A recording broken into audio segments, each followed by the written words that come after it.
Grazie professore. C'è un'altra chiamata in linea forse? Mi dicevano? Pronto? Sì, buonasera. Pronto, buonasera. Parlo dalla Liguria, mi chiamo Corallina, dalla provincia di Genova e sono una mamma di un giovane uomo di 25 anni. E volevo semplicemente dire una cosa, ma sono veloce, nel senso che mi sono accorta come madre, come genitore, che educare un figlio è una cosa molto importante, seria, non è un gioco. Bisogna stare vigili tutta la vita verso i figli. E poi mi sono accorta un particolare, che è del perdono, che anche con i figli loro gradiscono sentirsi dire, almeno mio figlio gradisce sentirsi dire scusa quando io sbaglio qualcosa. E questo lo trovo una cosa molto grande. Volevo testimoniarla perché ogni genitore non deve avere vergogna né la presunzione di umiliarsi, perché l'umiltà è una cosa che anche i figli nostri apprezzano. Bene, grazie signora. Questo suo contributo va va più in generale nel grande argomento che noi stiamo affrontando in questi ultimi quasi 2 anni e oltre. E la nostra rubrica si chiama appunto maternità e genitorialità, pertanto la signora Corallina da Genova ha voluto darci una testimonianza proprio di genitorialità, di come il rapporto tra genitori e figli può essere orientato, deve essere orientato alla umiltà e al perdono. E quindi di questo comunque la ringraziamo tanto, esula un po' dall'argomento della nostra puntata di oggi, ma ci serve però sempre per tutti, perché comunque parliamo di figli in queste trasmissioni. Grazie.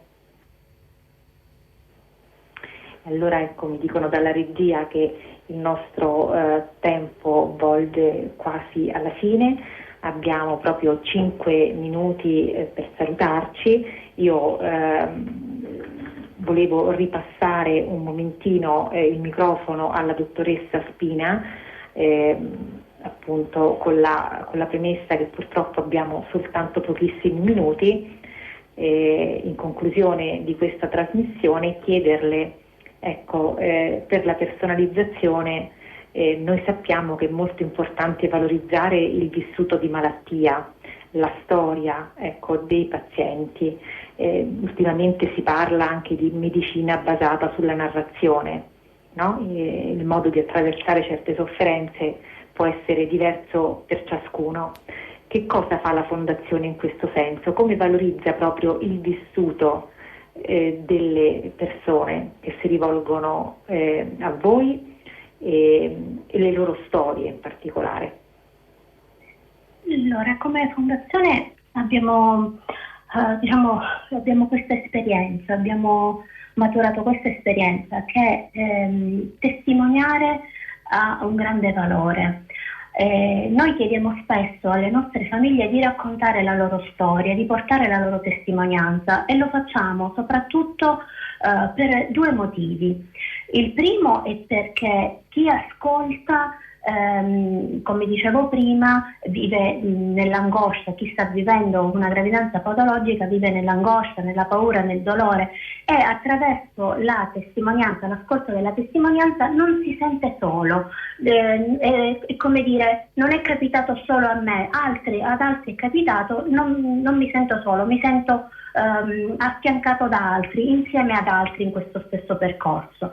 Il secondo motivo è perché chi offre la propria testimonianza compie allo stesso tempo una sorta di percorso di guarigione, perché rivive sì il suo vissuto doloroso, ma in questo modo cerca anche di superare quel momento, perché sta offrendo un servizio al prossimo.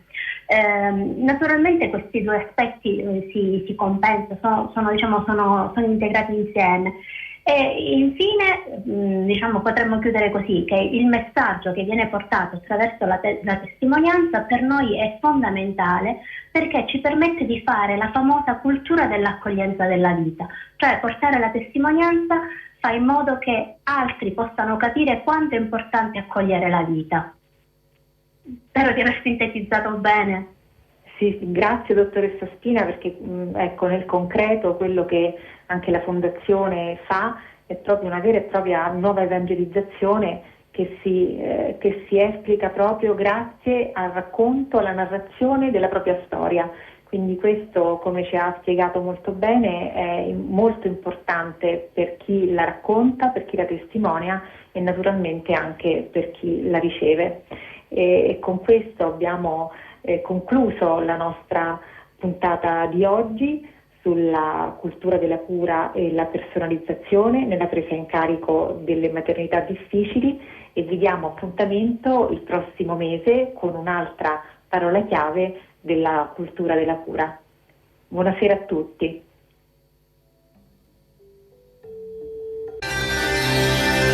Una nuova Radio Maria. Cari amici, Radio Maria è un dono di Maria che ha fruttificato in Italia e che da qui si è esteso nei 5 continenti. Sono 85 le Radio Maria nel mondo, con l'aggiunta di 23 stazioni in lingua locale nel continente africano. Sono 37 le lingue parlate, oltre alle 22 delle sottostazioni. Sono circa 35 milioni gli ascoltatori e 20.000 i volontari.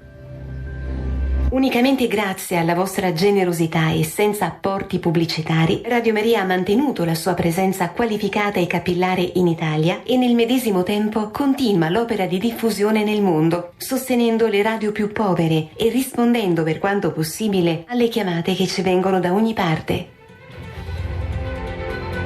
Segnaliamo qui alcuni progetti particolarmente significativi che vorremmo realizzare con il vostro aiuto. Le proposte potete anche trovarle su radiomaria.it nella home page nel riquadro Accendi una nuova Radio Maria. I canali per le offerte sono i consueti di Radio Maria, dove potete specificare l'intenzione particolare. Per realizzare una nuova Radio Maria occorre fare un lungo lavoro preparatorio, esplicare diverse pratiche prima di poter realizzare la sede, ottenere le frequenze, preparare le persone. È un lavoro che richiede alcuni anni. Radio Maria nei santuari mariani. Radio Maria sta realizzando una presenza significativa in alcuni grandi santuari mariani del mondo, con i quali potremo collegarci per significativi momenti di preghiera. Nazareth. Radio Maria l'8 dicembre 2019, nel giorno della festa dell'Immacolata, ha cominciato le trasmissioni via web dalla sede di Nazareth in lingua araba, un evento straordinario che potrà nel tempo avere ulteriori sviluppi. Kibeho, Ruanda. In questo grande santuario mariano, Radio Maria ha ormai completato una sua sede al servizio di tutte le Radio Maria africane.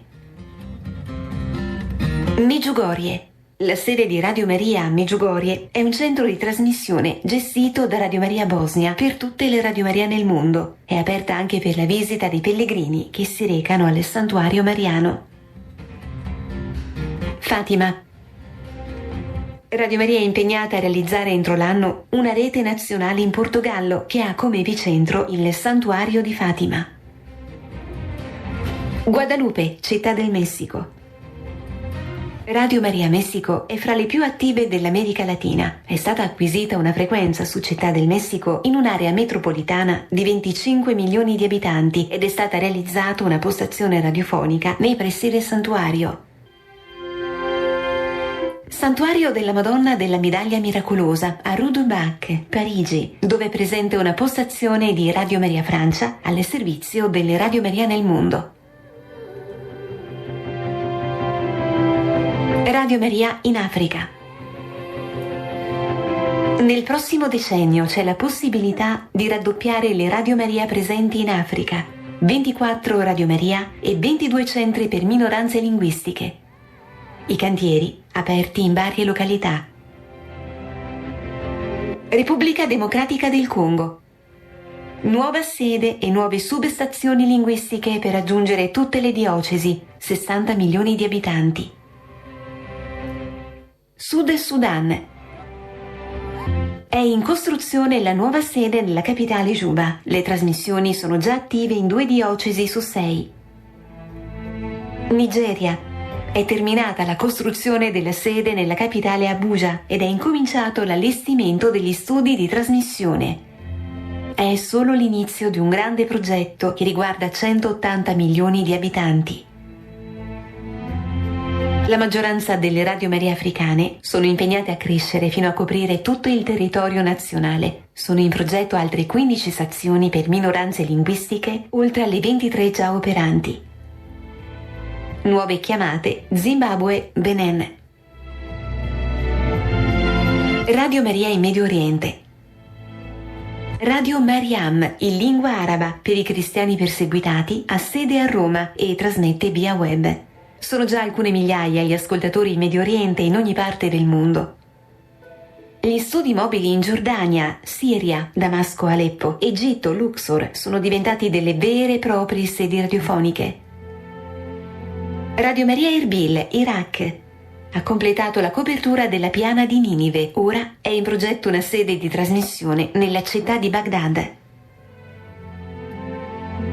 Si sta lavorando alacremente per una Radio Maria specifica in Libano, al servizio della numerosa comunità cristiana presente. Radio Maria in Asia e Oceania.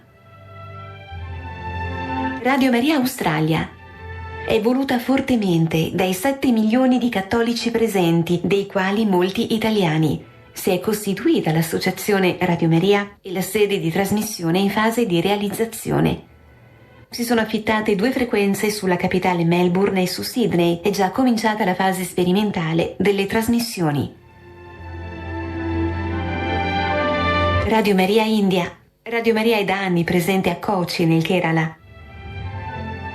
C'è in progetto di costruire una sede anche nella regione dell'Andhra Pradesh. L'India ha 1324 milioni di abitanti e solo 15 milioni di cattolici.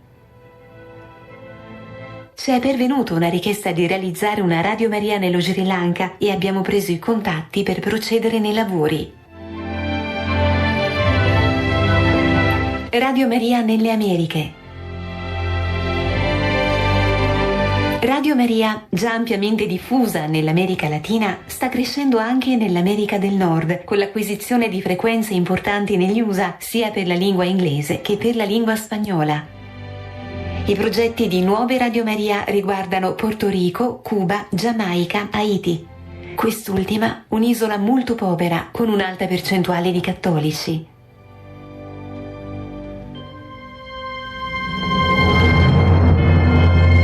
Radio Maria in Europa. L'Europa è il continente col maggior numero di Radio Maria. È molto avanzato il progetto di Radio Maria per l'intero Portogallo, compreso il Santuario di Fatima. È attiva Radio Maria in lingua francese nella Svizzera romanda. Sono attive le trasmissioni di Radio Maria Cambridge in Gran Bretagna, che ha ottenuto una frequenza su Londra e dintorni.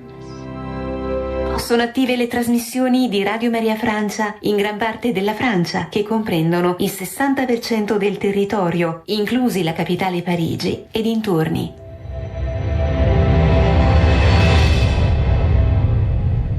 Progetto Madre di Misericordia.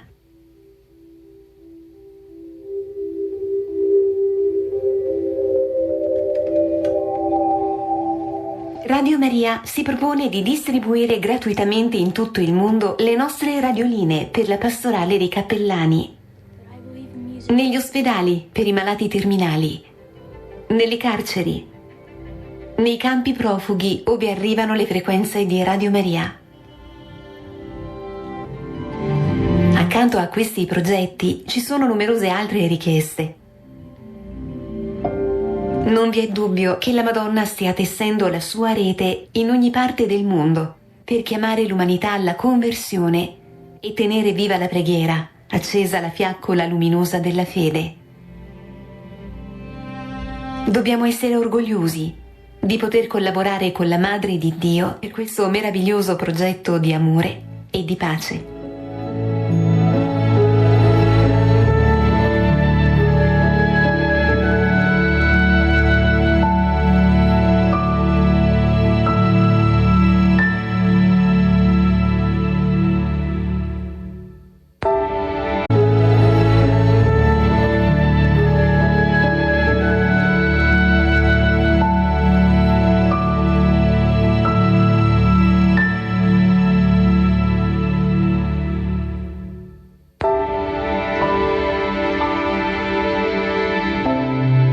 Radio Maria è sempre con te.